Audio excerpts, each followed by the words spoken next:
कराग्रविगलत् कल्पप्रसूनाप्लुतम् वस्तु प्रस्तुतवेणुनादलहरी निर्वाणनिर्व्याकुलम् स्रस्तस्रस्तनिबद्धनिविलसत् गोपीसहस्रावृतम् हस्तन्यस्तनतापवर्गमखिलो दारं किशोराग्रदे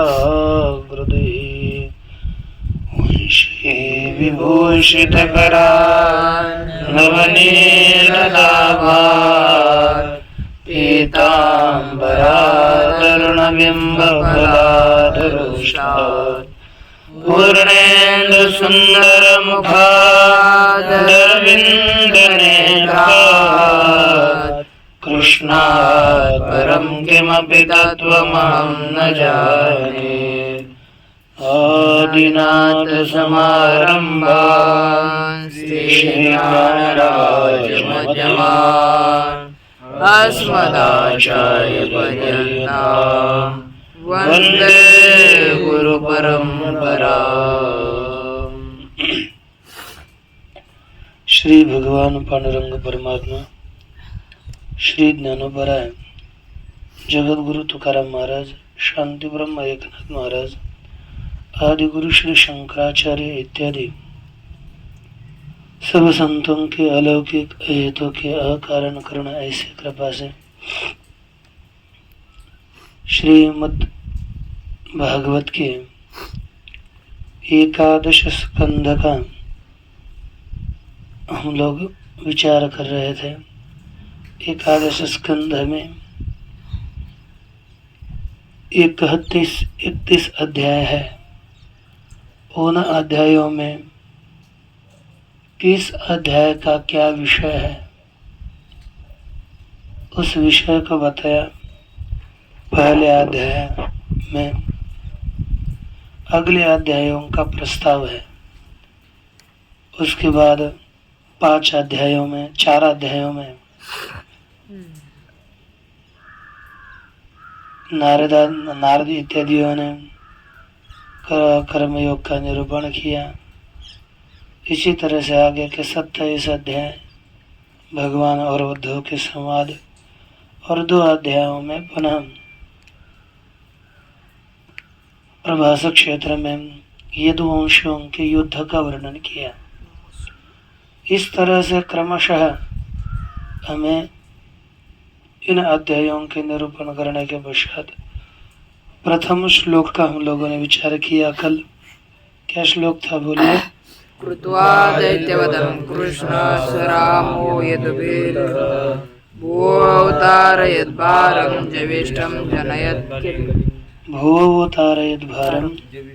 जविष्ठं जनयन् कलिम्। इसका अन्वय क्या हुआ था? बोलिए जल्दी। यदुभिर्व्रतः स रामो कृष्ण दैत्यवधं कृत्वा जविष्ठं कलिं जनयन्। दैत्यवधं कृत्वा भूभारम् अवतारयत्। यह अन्वय हुआ था। और इसका अर्थ क्या किया था?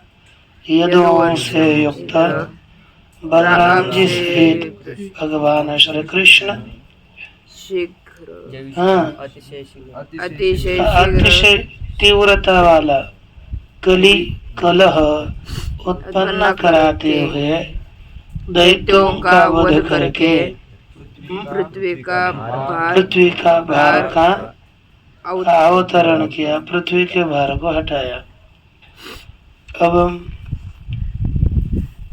इस तरह से इस श्लोक का हम लोगों ने विचार किया और उन्होंने अपने ही कुल में परस्पर भगवान श्री कृष्ण ने लगाया। क्यों लगाया तो उसका ही वर्णन स्वयं भगवान के विचार में श्री शुकदेव जी कर रहे हैं। देखिए श्लोक संख्या 2। एको पिता सुबहु पाण्डुसुता सपत्नेर एको विदासुभो पंडुसुता सपत्ने दुर्द्यूत हेलनकचग्रहणादिभिस्तान् दुर्द्योत हेलनकचग्रहादिभिस्तान् कृत्वा निमित्तमितरेतः समेतान् कृत्वा निमित्तमितरेतः समेतान् हत्वा नृपान् निरहरत् क्षितिभारमीशः हत्वा नृपान् निरहरत् क्षितिभारमीशः। एक मिनट रखना। देखिए अब इस श्लोक का अन्वय।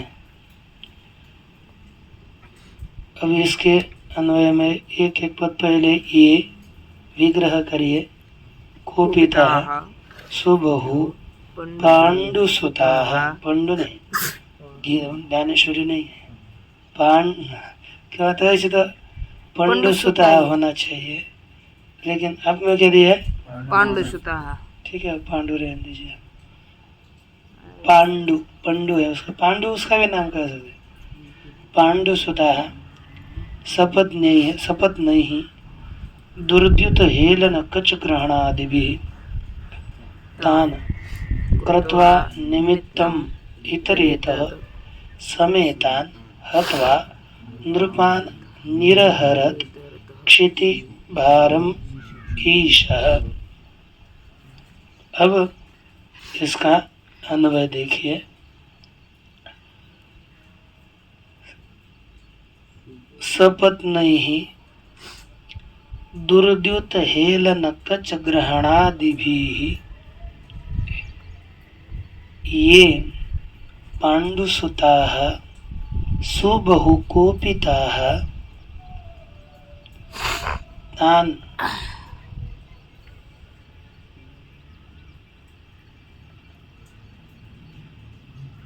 इतरेतरतः तान् निमित्तं कृत्वा इतरेतरतः समेतान् नृपान् हत्वा ईशः क्षितिभारं निरहरत। लिखा ना। अब इसका अर्थ देखिए। पहला शब्द लिया था सपत्न। सपत्न शब्द का अर्थ है शत्रु। अब ये शत्रु कौन है? दुर्योधन।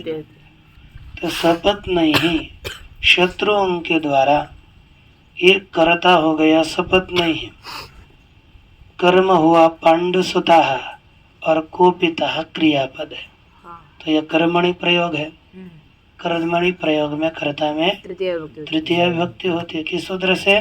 कर्तृकर्मयोस् तृतीया।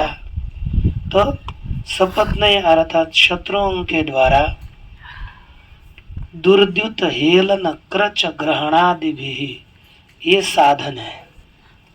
ये क्या है? क्रोधित करने का साधन हो गया दुर्द्युत। दुर्द्युत का अर्थ क्या है कि कपट से किया हुआ द्युत। हेलन अर्थात अवज्ञा। कच ग्रहण अर्थात केश को पकड़ना। द्रौपदी क्या केश को पकड़ करके खींचना। तीन दिए पर दुर्द्युत हेलन कच ग्रहण इत्यादियों के द्वारा ये पांडुसुता जिन पांडवों के पुत्रों को, जो पांडव के पुत्र सुबहु को पिता अतिशय क्रोधित किए गए, तान निमित्तम कृत्वा उन्हें पांडव के पुत्र को निमित्त करके इतरेतः समेतान नृपान हत्वा परस्पर एकत्रित हुए राजाओं को मार करके ईश क्षितिभारम निरहरत। भगवान श्री कृष्ण ईश्वर ने पृथ्वी के भार का हरण किया, पृथ्वी के भार को उतारा। ये सरल। अब पुनः आविष्कार था, क्या होगा?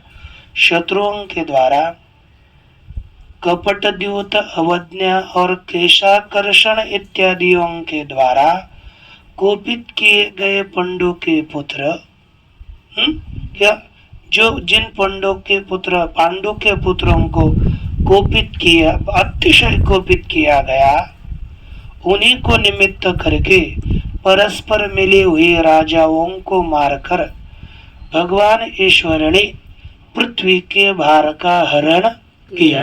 हो गया ना? अब इसकी टीका देखिए, ये तद विवरण होती, इसी का श्रीधराचार्य जी विवरण करते हैं।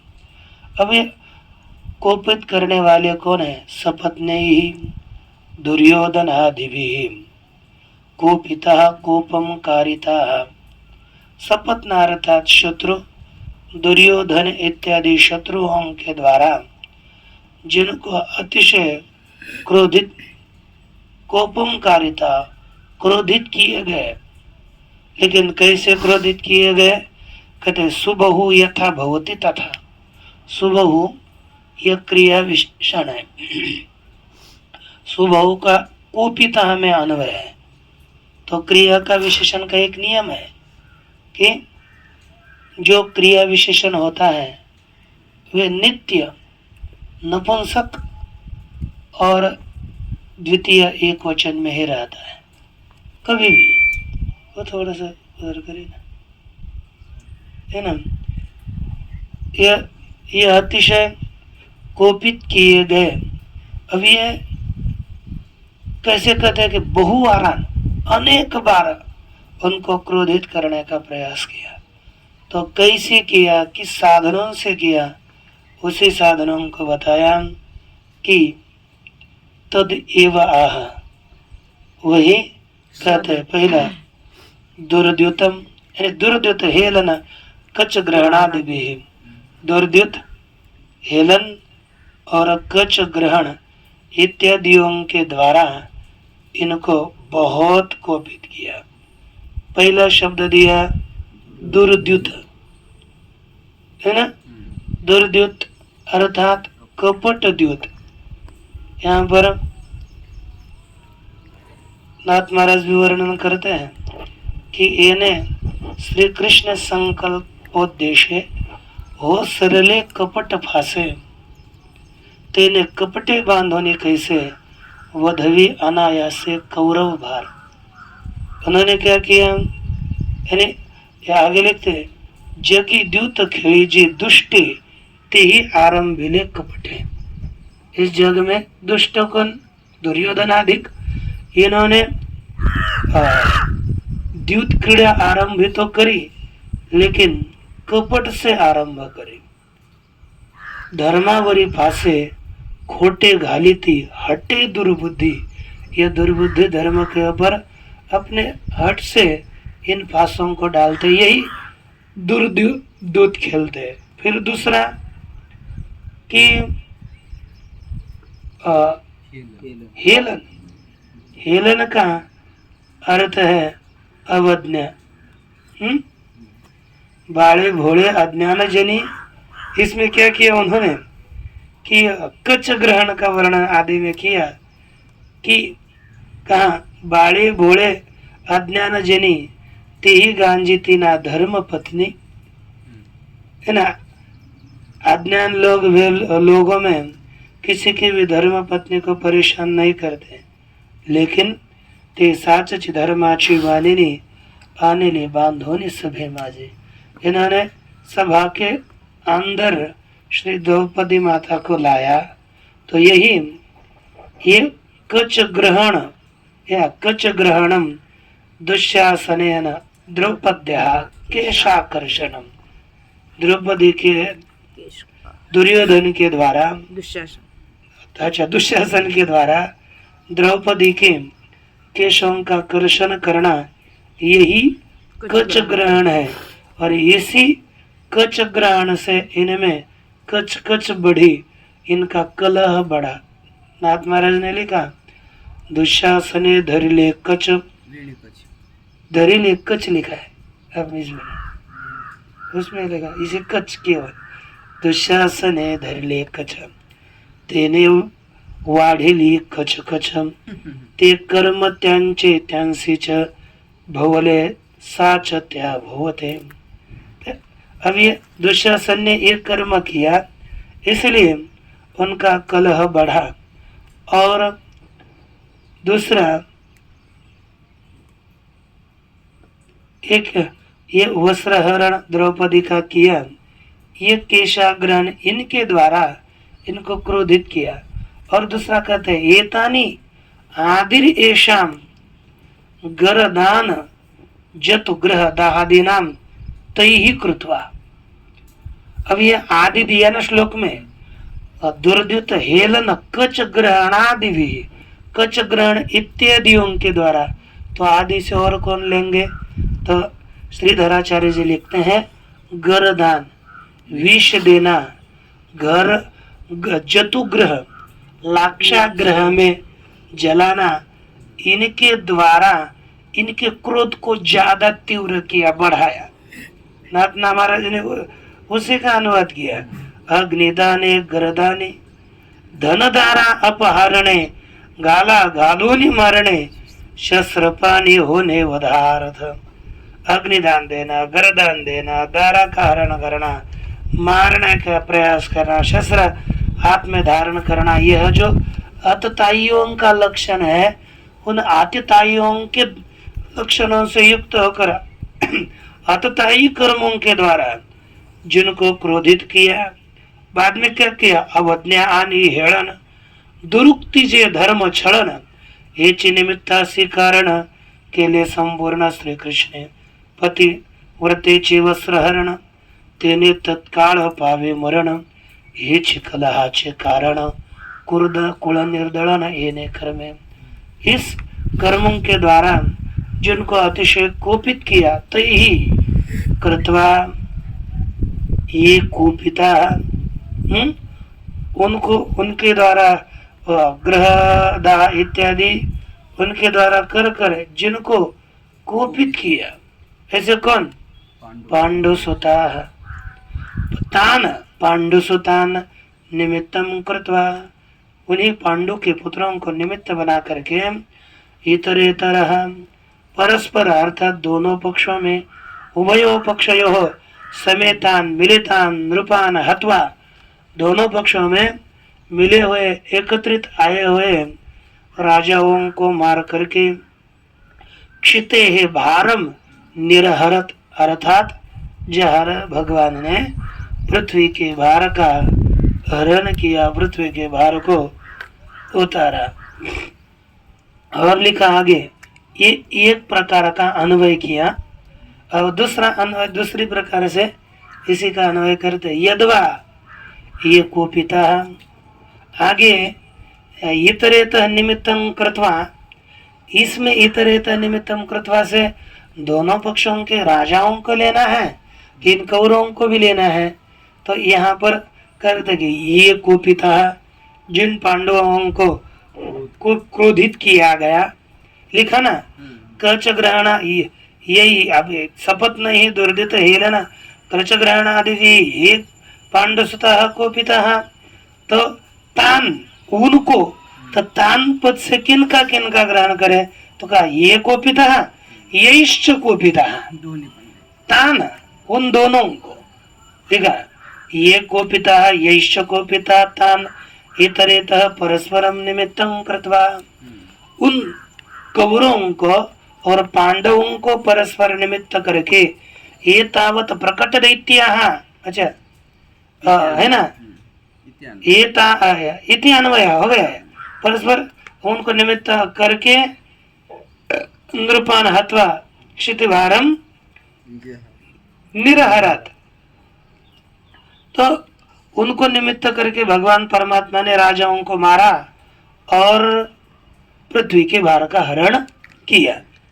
तो आगे देखो, ये तावत प्रकट दैत्याः पूतनादय तान स्वयमेव हतवान, जो प्रकट स्पष्ट दैत्य थे पूतना इत्यादि सभीयों का स्पष्ट भगवान परमात्मा ने स्वयं ही घात किया, स्वयं ही उनको मारा।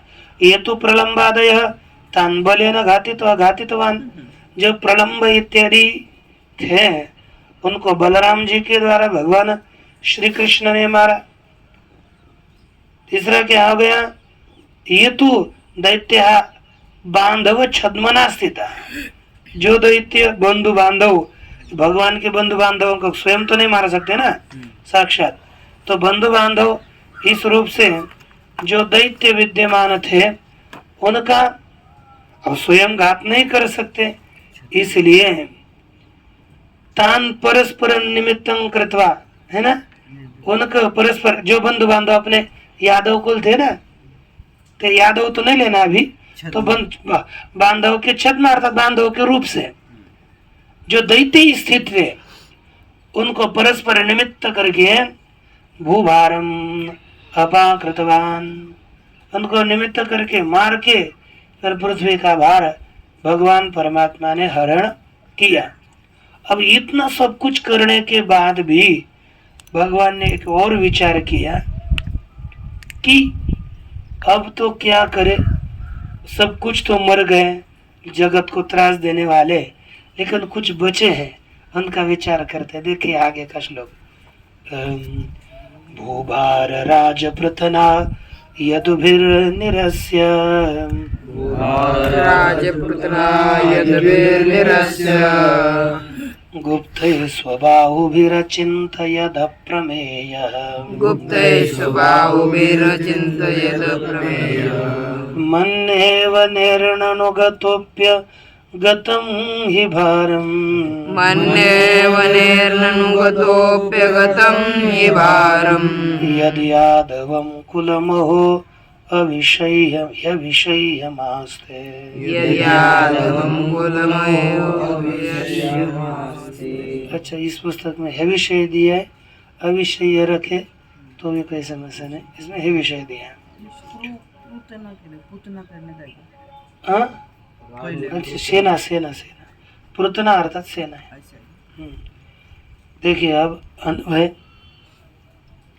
अप्रमेय, अन्वय पहले अलग करिए। भूभाद राज प्रधनाः यदुभिः निरस्य गुप्तैः स्वबाहुभिः अचिन्तयत् अप्रमेयः मन्ये अवनेः ननु गतः अपि अगतं हि भारम् यद् यादवं कुलम अहो अविषय्यम् आस्ते।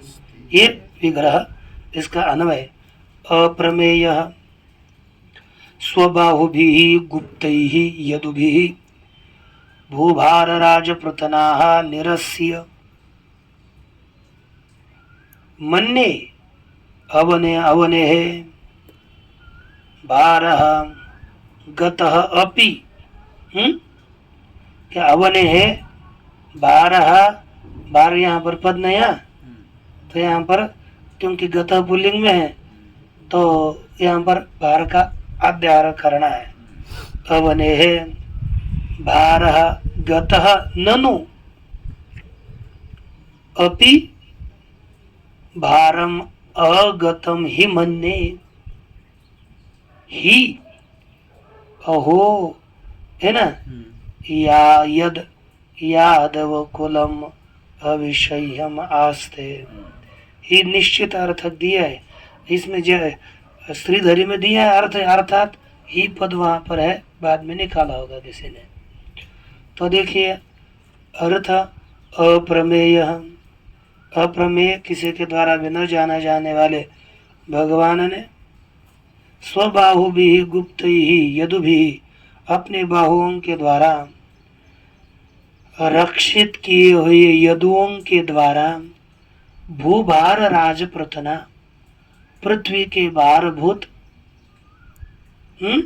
राजा के सेना को निरस्य यदुभिः, है ना, वही अश्वबाहु भी गुप्त ही यदुभिः अपने बाहुओं के द्वारा रक्षा करी हुई यदुओं के द्वारा पृथ्वी के भारभूत राजाओं के सेनाओं का वध करके अवनेः भारः गतः अपि, है ना, ननु अवनेः भारः गतः अपि, पृथ्वी का भार, ये ननु तर्क में, हाँ ननु वितर्क है, हाँ ननु भगवान विचार कर रहे हैं ना, चिंतित है ना पहले, है ना, चिंतित, क्या, अचिंतित, हाँ नहीं अचिंतित के नहीं, ये मन ने भगवान ने माना, ये वितर्क उसी अर्थ में विचार किया, ननु ये वितर्क तर्क करने में, तो अवने बारह गतः अपि अगतम ही मन्ने, भारम अगतम ही मन्ने, पृथ्वी का भार गया तो भी नहीं गया, पृथ्वी का भार नहीं गया, ऐसा ही मैं मानता हूं। क्यों कि यादवम कुलम, अहो अहो यादवम कुलम अविषयम आस्ते, ये यादवों का कुल अर्थात हमारा ही कुल, अविषय सोढ़म किसी के द्वारा भी उसका सहन नहीं किया जा सकता, ऐसा यादवों का कुल है, बचा है। इसलिए मैं पृथ्वी का भार गया तो भी नहीं गया ऐसा ही मानता हूँ, क्योंकि बाकी के लोग तो मानते होंगे अब तो पृथ्वी का भार समाप्त हो गया, लेकिन भगवान ने विचार किया ये यादवों का कुल हमारा ही कुल, ये बहुत बड़ा हुआ है और संपत्ति इत्यादि बढ़ने के बाद आदमी में लीनता कम रहती है और धृष्टता ज्यादा रहती है, यानी उच्छृंखलता ज्यादा रहती है, इसलिए भगवान परमात्मा ने ये विचार किया। अब देखो टीका में सुंदर विचार करते हैं। अचिंतित किधर लगा? अचिंतित, अच्छा अप्रमेय पहले लगाना पड़ेगा, मैं अवने है बात नहीं भी लगा सकते हैं, हाँ लगा दे, इति अचिंतयत, मैं इसे मैं मानता हूँ, इति अचिंतयत सबसे अंतिम है, ठीक। अब देखिए आगे, अपिच भूभारी इत्यादि, ये श्लोक है, प्रतीक हो गया भूभार इत्यादि।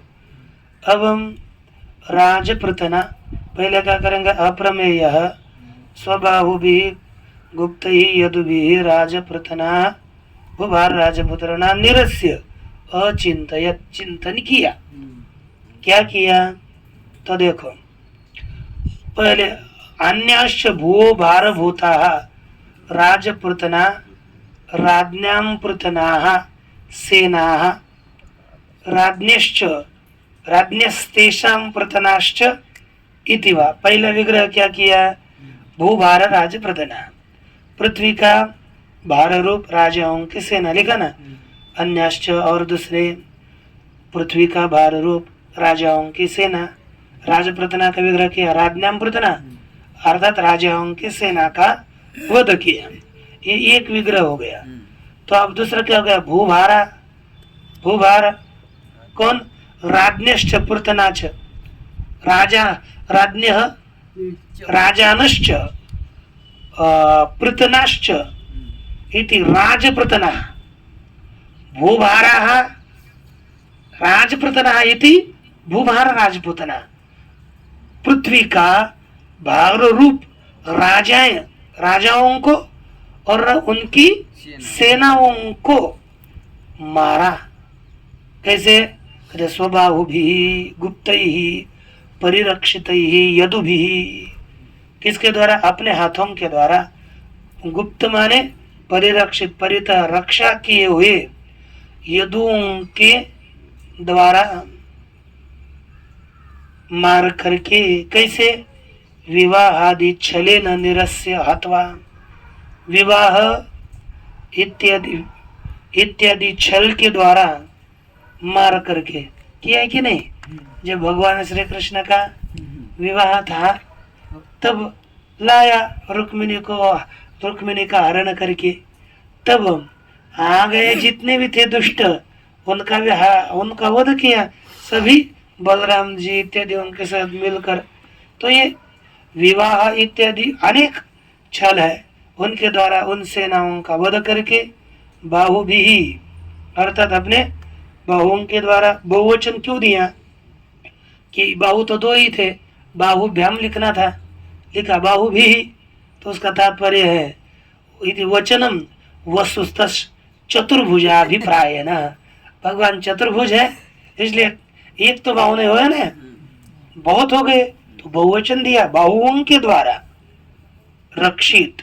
अब ये कहते कि अब भगवान ने विचार किया कि इनको इनके द्वारा सबको दुष्टों का नाश किया, अब इनको मारना है, तो ये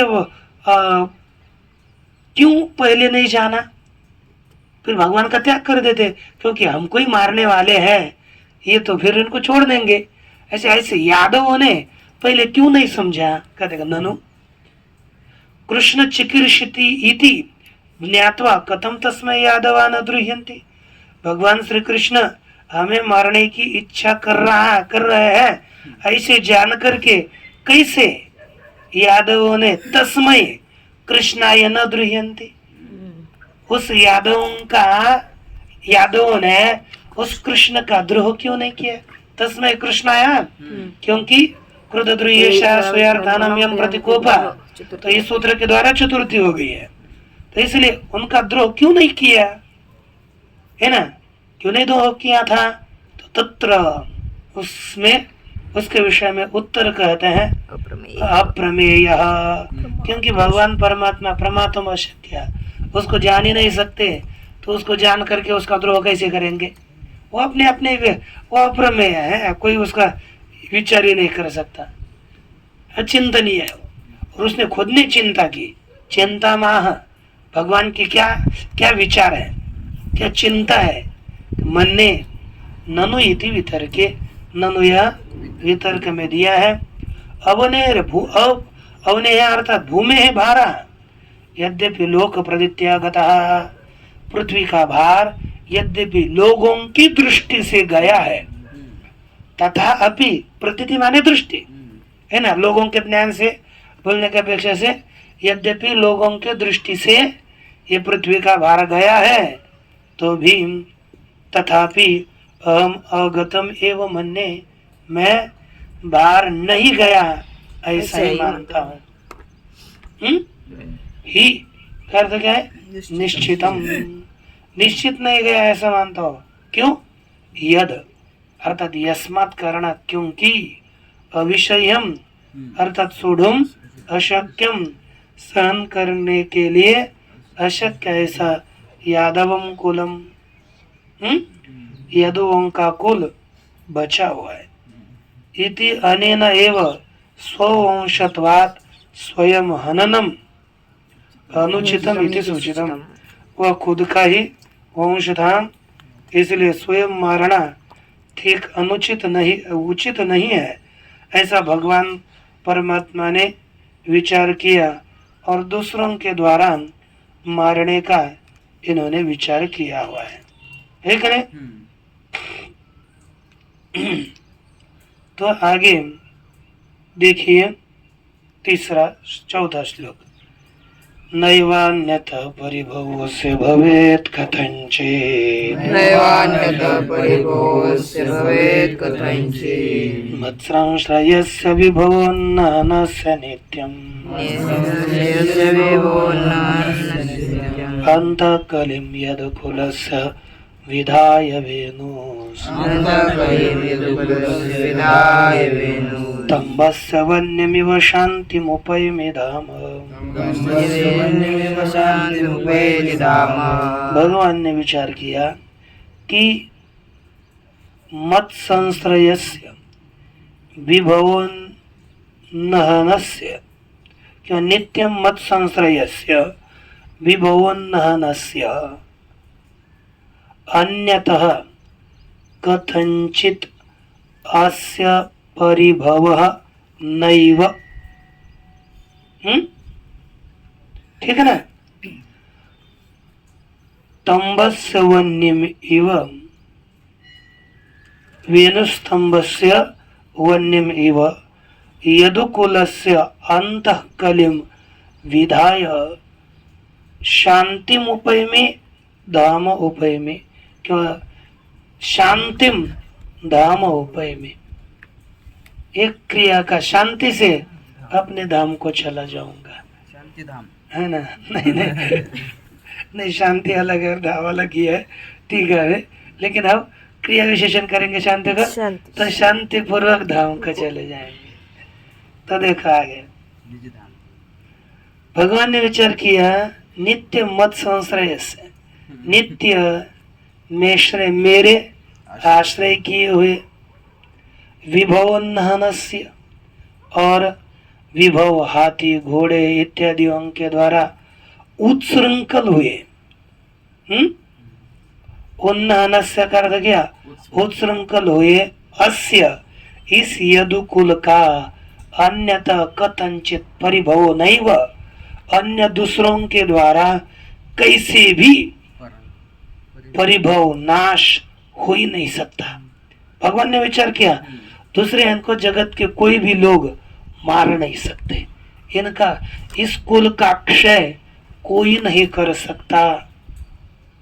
इसलिए मैं क्या करूंगा, वेणुस्तंभ से वन्यमीव, जैसे बांबू के बांस के जो समुदाय होता है ना, तम उसका बेट वगैरह है ना, उनका घर्षण होकर जैसे वन्य उत्पन्न होता है और खुद को ही जला देते हैं, उसी तरह यदुकुल से अंतः कलिम विधाय, यदुकुल के अंदर ही कलह को उत्पन्न करके अहम शांति उपाय में मैं शांति को प्राप्त करूंगा, अथवा धाम अपने वैकुंठ धाम को जाऊंगा।